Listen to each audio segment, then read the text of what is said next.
Hi guys, welcome back to Meet the Team. Today we have Daniel Barak. Hello. Hi.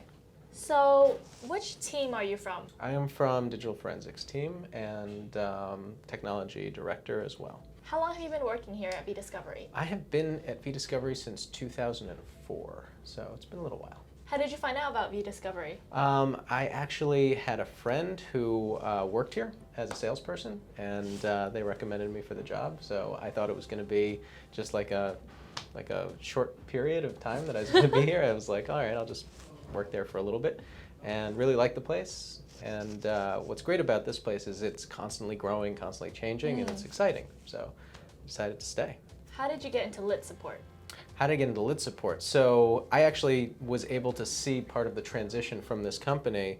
So I came in the technology sector and was able to kind of help and transition from the old paper discovery and some of the early phases of electronic discovery into the more advanced eDiscovery world. So I was able to actually kind of learn that transition as it was happening in the industry, because back in 2004 we were dealing with a paper/concordance world where a lot of documents were being scanned. So being on the technical side, I was able to very quickly transition from digitizing documents and getting them into databases and then finding unique and creative solutions, because I also had a programming background, to be able to approach a problem and say, okay, maybe something we can script can fix this, or maybe we can build out an application that can make this a little bit better. And in general, just trying to move that whole industry forward, from our little part of it. Would you always say you're always thinking outside of the box?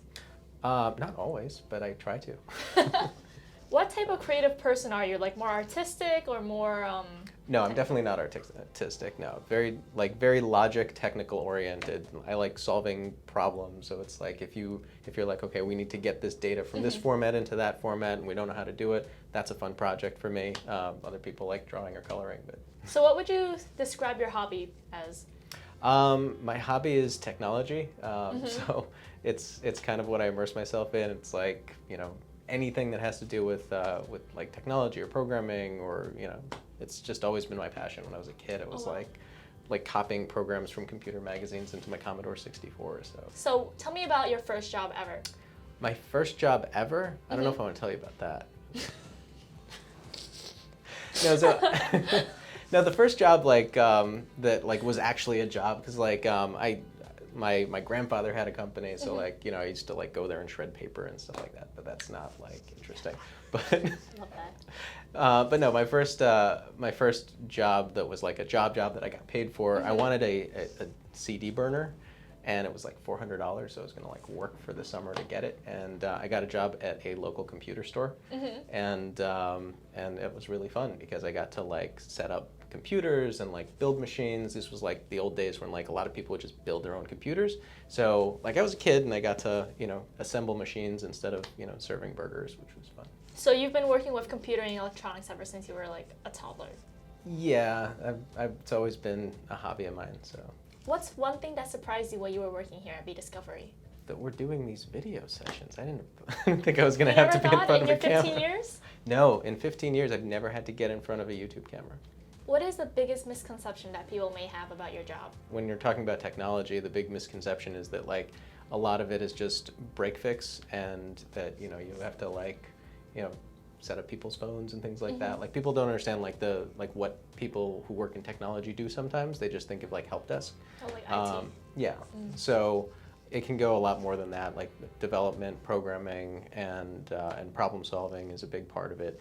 And it's not technology is not just setting up somebody's phone or fixing somebody's computer. There's so many different levels to that, and I feel like people just kind of lump it all together. What's the biggest misconception about digital forensics? The biggest I think people have this misconception that anything is possible, that everything is available at all times, and there is a lot of stuff that people don't realize is available and out there. But I think the misconception is that there are challenges, there are hurdles that you have to face, and there are certain types of data that are not going to be stored and not going to be accessible, and people have this misconception that no matter what it is, it's always going to be available. And especially to people like us in, commercial industry, there are certain tools that are obviously not going to be available to us because they're going to be government level tools and things like that. And even government level tools have their own difficulties getting into certain areas and getting certain data out of encrypted networks and things like that. If you were guaranteed the correct answer to one question, what would that question be? This But is I feel like you very need to think about it. philosophical. The question would be, what is 42? Thank you, Danie, for coming here today. Hope you guys enjoyed meeting Danie today, and stay tuned for our future videos from eDiscovery.